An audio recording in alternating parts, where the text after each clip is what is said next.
I don't really think that I feel guilt, and the reason is because I don't feel like I had agency when I did what I did. What I'm trying to say is that when I did the murder, essentially, uh, I didn't register any feelings or emotions or any thoughts about exactly what I was doing. What my mind was processing was exactly what was happening in the moment. It was just hyper situational awareness. I wasn't thinking about anything else. My mind was empty of it. And I failed to see how I can feel guilty and have regret for something which I did without intent. I could have been a third person just watching the situation I was in, and my thoughts would have been exactly the same, just what's happening in the moment. I wouldn't I wouldn't think for a second that I could be guilty of doing something which at no point even resembled an action that I wanted to take.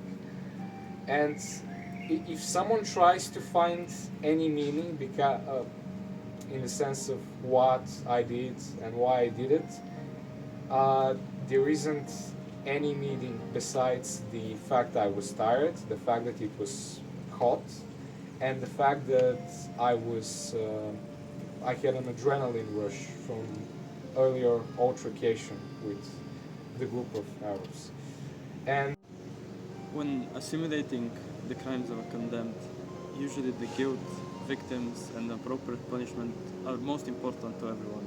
However, one thing is always left out, and that is the people who love them and their regret. We are the people who are there for all of the warning signs and completely miss them or simply ignore them because it's more comfortable to do so. Do not think about who this person really is. It also fills you with the thought of could what could you have done about them? How could I have supported him, made him change his mind? How could have I prevented the tragedy unfolding right before my eyes? This heavy guilt that all bystanders also have to carry, almost forcefully, just because they're close to the condemned. It's like I'm at fault for their crime too, as if I could have prevented this pointless death just by opening my eyes and getting him back onto the right track. But worst of all, what if I made him this way? What if in reality it's my fault? Even though deep down I know it's not. And all of that being said, I think if he's at fault, then I'm just as guilty as him. And even though I didn't do it on purpose, it happened because of me too. And maybe I should be punished just as much as he is.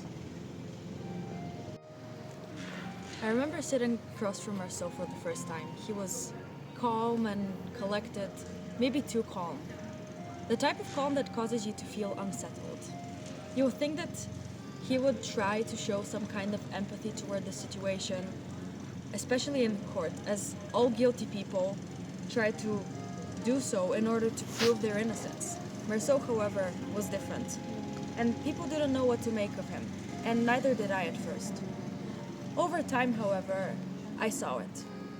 Not in his words, not in his non-existent tears, but in his pauses, in the way he looked directly through the window whenever I mentioned the shooting, in the way that he would go entirely silent after I mentioned the shooting.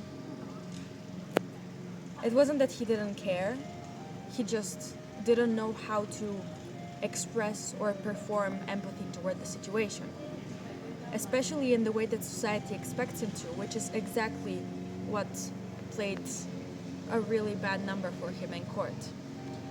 But that was what the trial was truly about, right? The way that he feels and expresses his feelings, not his action. People claim that he felt nothing, which wasn't true.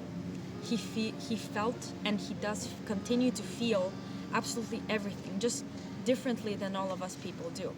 He didn't cry at his mother's funeral. He never pleaded for sympathy. He simply just was. And people came for him especially because of that. His regret was there, and it was deep. It was too random to him, and this is exactly what he regretted, how the sun and sunlight could cause him to just pull the trigger. He regretted that he couldn't undo any of it, couldn't fix it, couldn't even speak the words the society wanted to hear. Regret is real, even when it's silent. I've been at the bedsides of many condemned men, and oftentimes they tend to accept what I have to tell them. They want to see the divine interventions, they want to see eternal life, they want to see salvation, they want to be helped. This one, Muslim or so, he was different from all of them. It wasn't as if he didn't regret anything or as if he didn't want to live. No, it was just that he had kind of stripped life into the concept of only now.